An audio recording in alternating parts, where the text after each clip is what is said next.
Hi, I'm Merc Trader. So my team and I made a tower defense game for a school project sometime back. It's called Exterminator. You can find the download link of it in the description below. Anyway, as we were working on the game, we found that designing the levels became increasingly time-consuming because of the way the Unity editor displays lists. Usually, if we want to maintain a collection of objects on one of our game objects in the inspector, we declare an array or a list, and then make it public. This will give us a foldout, which we can use to insert elements into the collection. However, there's a problem with this foldout. First off, it's clunky, especially if you have a big list to manage. And second of all, you cannot reorganize the order of your elements. If we couldn't even do something as simple as reordering our wave elements, there'd be no point to the script. To that end, we explored other interface options and found the solution: reorderable lists. This solved our team's problem, making the level design process quicker and more efficient than before.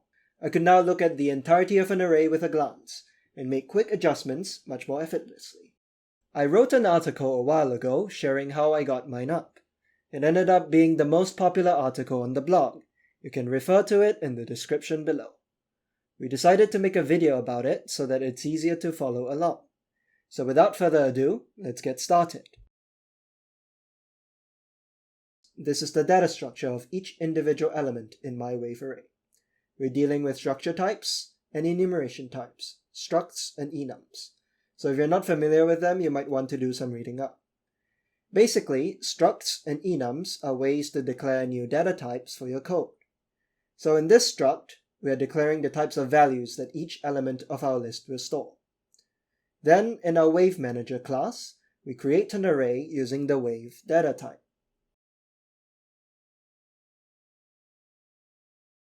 This will give us the default array foldout in the inspector.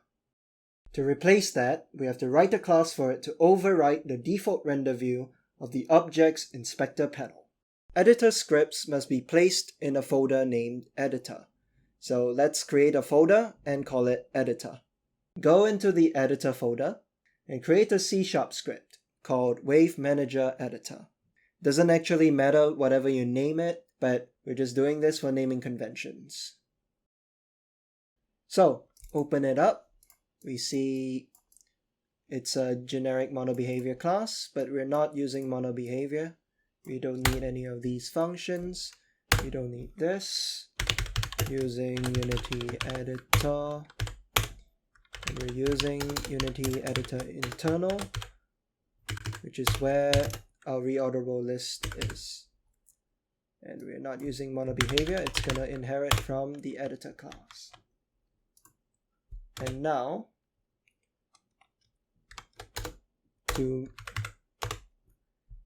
for Unity to know what class this editor is meant to do, we have to type custom editor type of wave manager.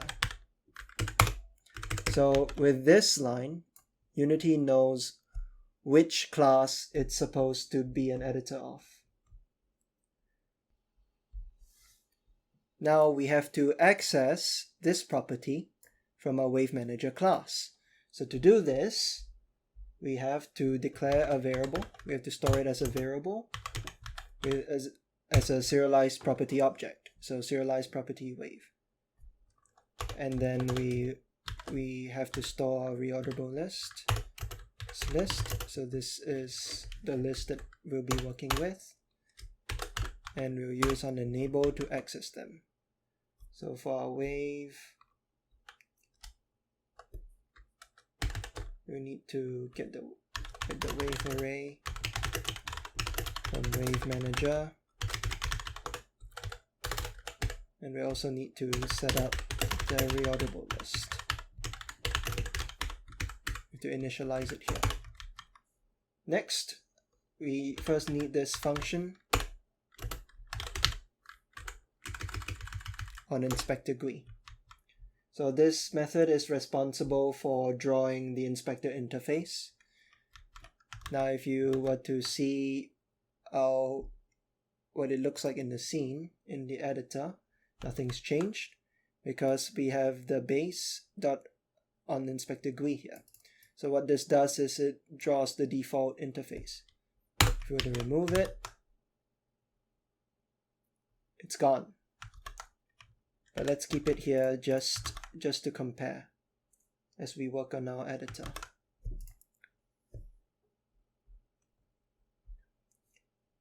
So to get the wave array from Wave Manager, we'll use the serialized object. It's like game object but for the editor. So it refers to the object being inspected. So the object here in the inspector. So in serialized object, we'll find property. So we're looking for the property called wave. So you see wave here, we put wave here. So now this is linked. And now we will initialize the reorderable list. New reorderable list. Serialized object.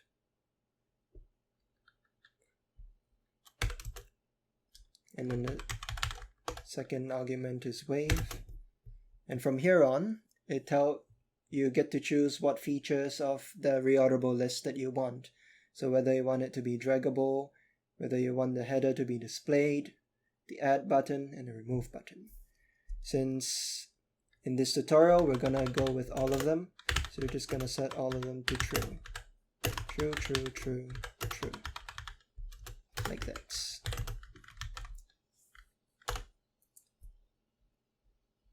So now we have a reorderable list initialized, but it's not enough to get it up and running. This brings us to the next step, which is telling it how it wants to be presented.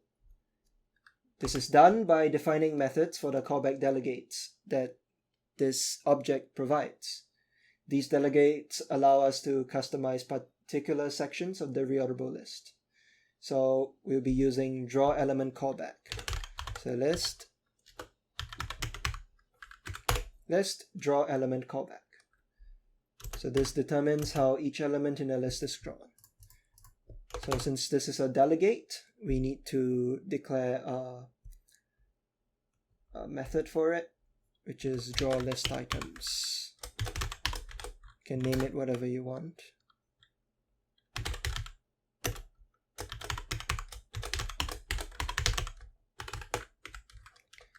What's important is that the method follows the signature of whatever the callback it's having. So the structure, the signature of this delegate is rect index is active and is focused. Okay, now it matches. So this draws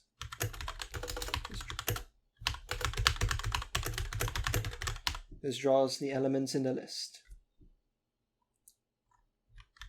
The other callback that we'll be using is draw header.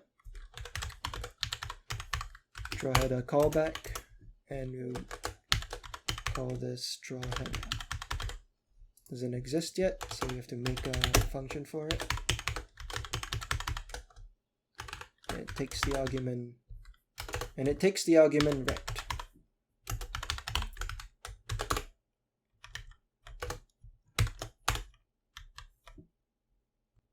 So how do I know the signature? You can find it in the source code, so it should have the same parameter definition. So to draw the header, we'll draw the header first since it's easy. String name. So the name of the header, we'll call the header wave. And we'll display it with an editor GUI label field.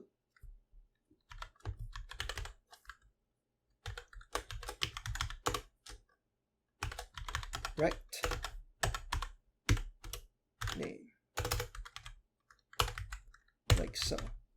and the header is drawn. Now we'll draw the list elements. So for each of the elements in reorderable list, we have to draw the individual properties of each element. So every time an element is drawn, this function is called. So it's drawn one by one. So that's why there's this index parameter. So it's telling us which of the elements in the array it's drawing. Okay? So we first have to access the element as a variable. So like in each of the array, there are different elements. So we have to store each element as a variable. So we do this serialized property element.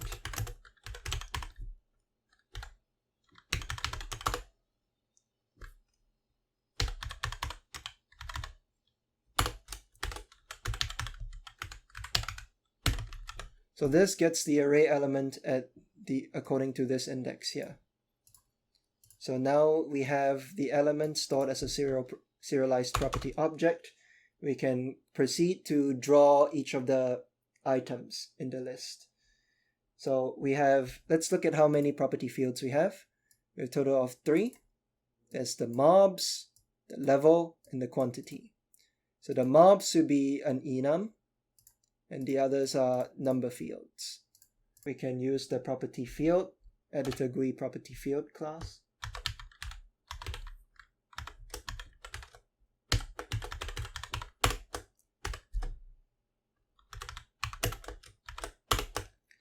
So this rect defines the position. So it's gonna be the x position of our rect, y position. This is the width. For now we set it to 100. And the height, it should be the height of a single line. So we have some constants here. We can use the single line height constant. So this is the height of a single line. And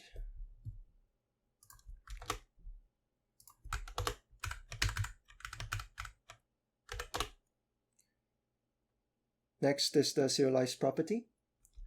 So we get this from element. So in the element, we want to find this, mobs. Okay. So to find mobs, we can use the find property relative.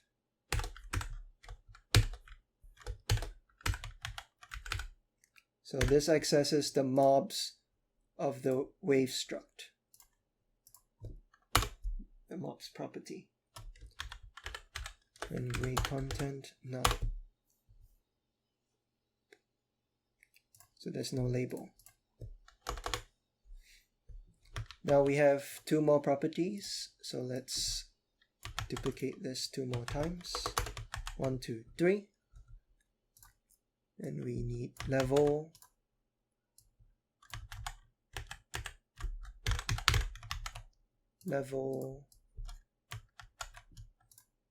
quantity,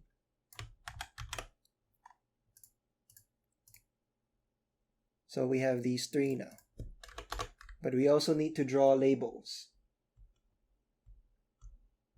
right? Because they're just gonna be fields. So we'll take the label field here. Let's organize our code a bit more. So this is mobs. This is level. This is quantity. So we'll draw the label for level.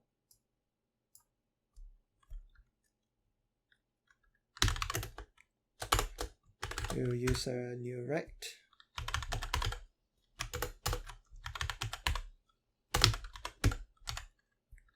Rect x.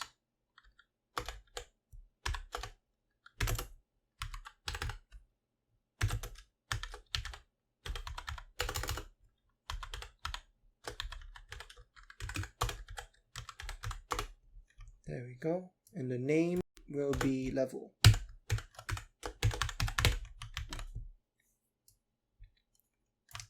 This will be the same for quantity.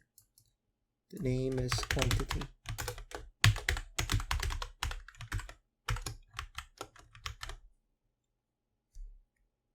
Okay, so now that we're done with this, if you were to check it now,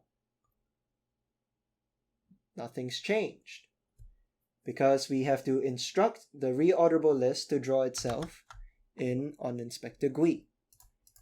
Right now it only draws the default foldout. So we have to tell the list to draw itself. So list, do layout list. By just drawing it won't do. We also need the values to update, because if we were just to do this, it draws the layout, but whatever, it doesn't really update. So we need serialized object to update itself. Its representation as we change the values.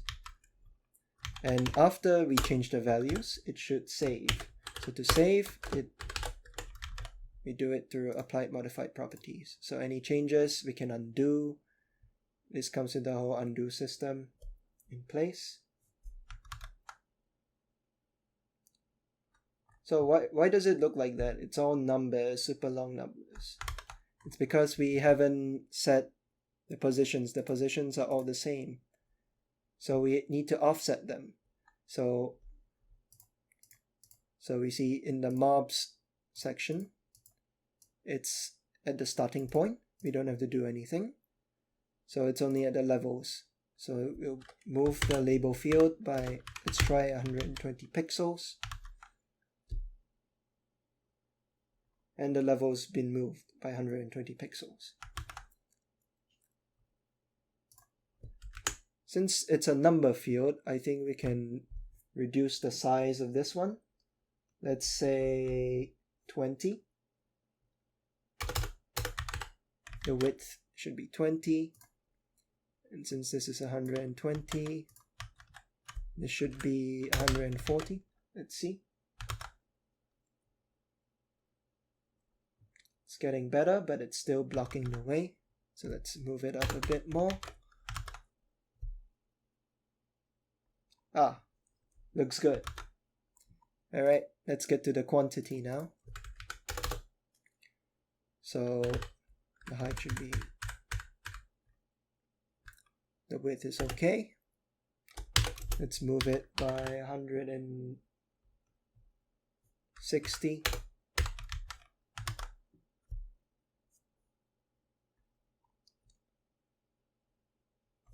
Okay, that's not 200. Okay, very nice. And we move this as well to 20. Wait, no, this is the width. So we offset this to 20 to the right.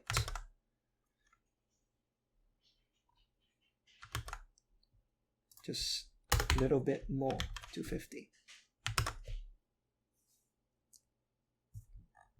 Yep, looking nice. It's perfect. So we can edit and change. So now we have two of them. It's being displayed twice. So let's get rid of the default rendering. And we have our reorderable list. We can change the enum value from here. We can change the number values. And if I make a mistake, if I want to switch the position, it's very easy. You can just remove things with a single click. And if I want to add, I can just add one like that. Move it however I want. And that's it for this tutorial. Hope you enjoyed it. Leave a thumbs up, like and subscribe. And we'll see you next time.